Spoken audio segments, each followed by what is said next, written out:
নমস্কার, আমি আবার আজকে এসে গেছি চ্যানেল হেমাশ্রী।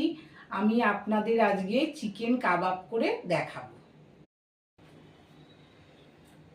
তাহলে আমরা কাবাবের জন্য এবার কি কি লাগছে দেখে নিই। প্রথমে লাগছে আমার এখানে 500 গ্রাম বোনলেস চিকেন, এটা আমি পিস পিস করে নিয়েছি। তারপর লাগছে রসুন বাটা, আদা বাটা, বেসনটা একটু আমি কড়াই নেড়ে নিয়েছি, জোয়ান, লঙ্কা গুঁড়ো, চাট মশলা, নুন, গরম মশলা, কসুরি মেথি, ধনে, সামরিচ, সর্ষের তেল আর একটু গলানো বাটার নিয়েছি। আর এখানে রয়েছে টক দই আর একটু কালো নুন, বিট নুন আর কি। আর নিয়েছি ধোঁয়া দেওয়ার জন্য একটু কাঠকয়লা। এইগুলো আমার সব লাগবে।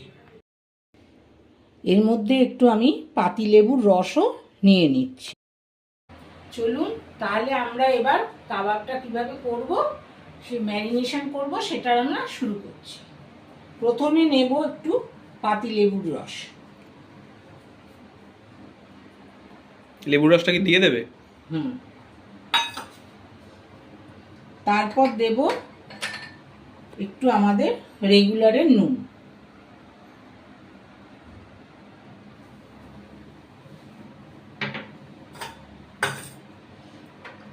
তারপর দেব গোলমরিচ গুঁড়ো, এটা অবশ্য আমি গোলমরিচ দিয়েছি, মানে সাদা গোলমরিচ।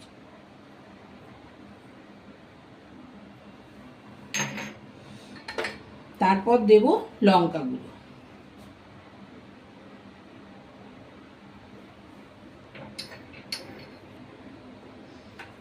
এবার দেব একটু ধনে গুঁড়ো।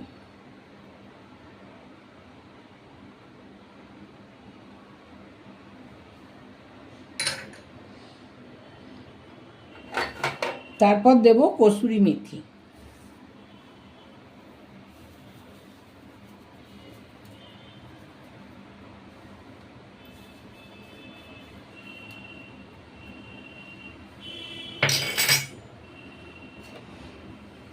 তারপর দেব জোয়ান। জোয়ানটা দেওয়ার সময় আমরা একটু হাতে ডলে নেব।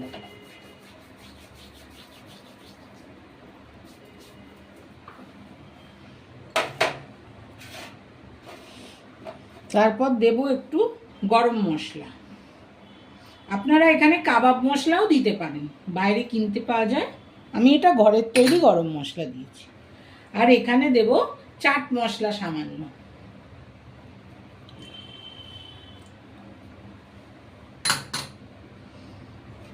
তারপর দেব একটু বেসন, যে বেসনটা আমি একটু কড়াই নেড়ে নিয়েছিলাম।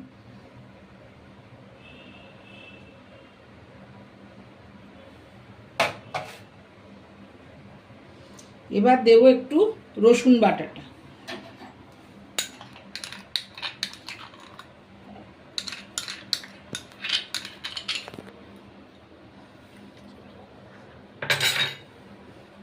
তারপর দেব আদা বাটা।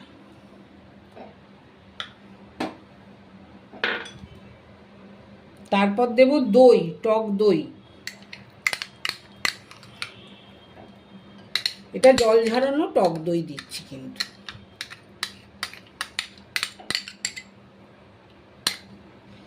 এর মধ্যে একটু বিট নুন দিয়ে দিচ্ছি, মানে কালো নুন, যেটা আমরা খাবার টাবারে ব্যবহার করি।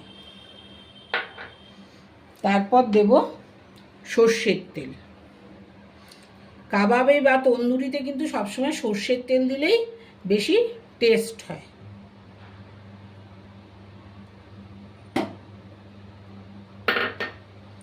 আর কাঠকয়লাটা রেখে দিলাম, পরে ওটা আমি ধোঁয়া দেওয়ার জন্য রেখে দিলাম।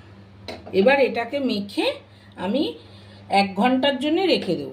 যদি এটা সারা রাত রেখে দেওয়া যায় খুবই ভালো হয়, কিন্তু আমি এটা এখন তাড়াতাড়ি লাগবে তো আমার, তাই আমি এটা মিনিমাম 1 ঘন্টার জন্য এরকম ম্যারিনেট করে রেখে দেব। এইভাবে আমার ম্যারিনেট করাটা কমপ্লিট হলো। সব মশলা টশলা দিয়ে মাখিয়ে তারপর এটা আমি ফ্রিজে 1 ঘন্টার জন্য রেখে দেবো। আপনারা যত বেশি রাখতে পারবেন ততই কিন্তু ভালো।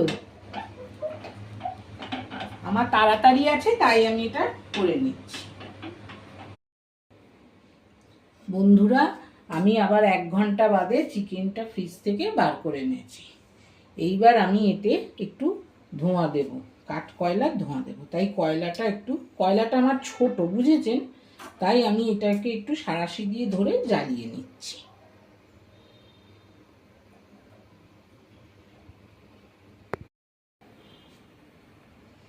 এবার কাঠ কয়লাটা আমার জ্বালানো হয়ে গেছে। এইবার আমি এটা চিকেনের মধ্যে বসিয়ে দেব। বসিয়ে দেওয়ার পর এবার এতে আমি একটু বাটার দিয়ে দেব।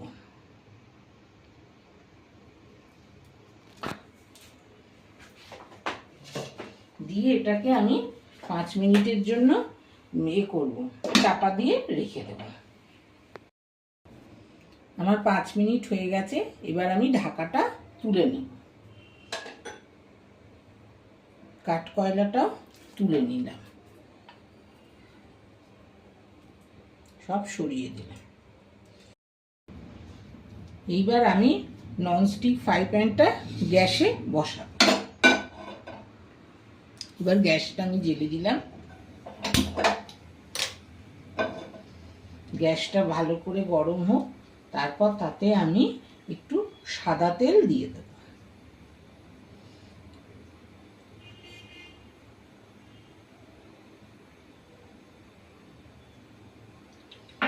সাদা তেলটা ভালো করে গরম হোক, একটু নাড়িয়ে দিই। তেলটা আমার গরম হয়ে গেছে।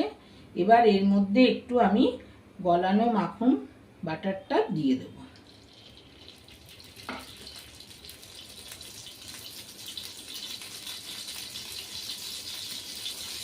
এবার এই দুটো একটু মাখন আর তেলটা ভালো করে মিশিয়ে নেব।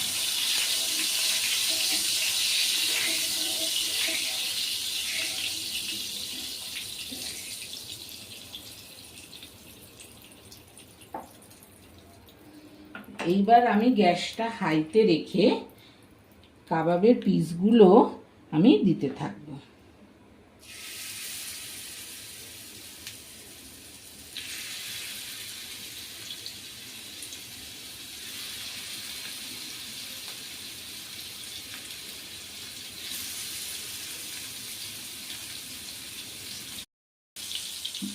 দেখুন আমার কাবাবগুলো কিরম হচ্ছে। এটা কিন্তু গ্যাসটা কিন্তু আমি কমাবো না, হাইতেই রেখে দেবো। আমার 5 মিনিট হয়ে গেছে। এবার কাবাবগুলোকে আমি উল্টে দিচ্ছি।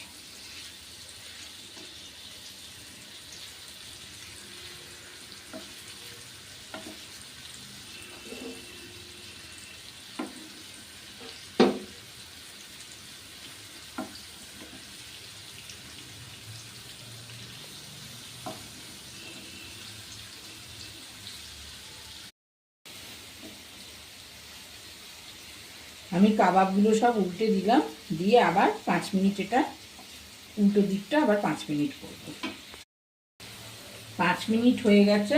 এবার আমি ওপর থেকে একটু বাটার ব্রাশ করে দিচ্ছি।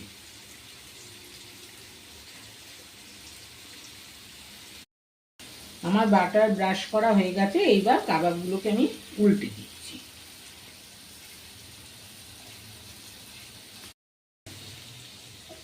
আমার উল্টানো হয়ে গেছে। এইবার আমি এগুলোকে 2 মিনিটের জন্য ঢাকা দিয়ে গ্যাসটা সিম করে দেবো, কমিয়ে দেব।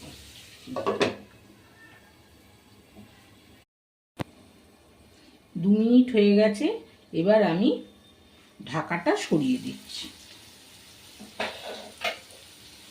ঢাকাটা সরিয়ে দিয়ে আবার এর ওপর দিয়ে বাটারটা আমি একটু ব্রাশ করে দিচ্ছি।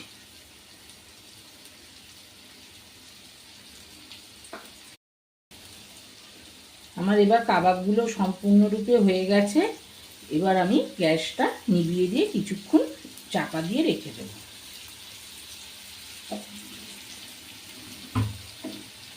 কাবাবটা আমার কমপ্লিট হয়ে গেল কিন্তু।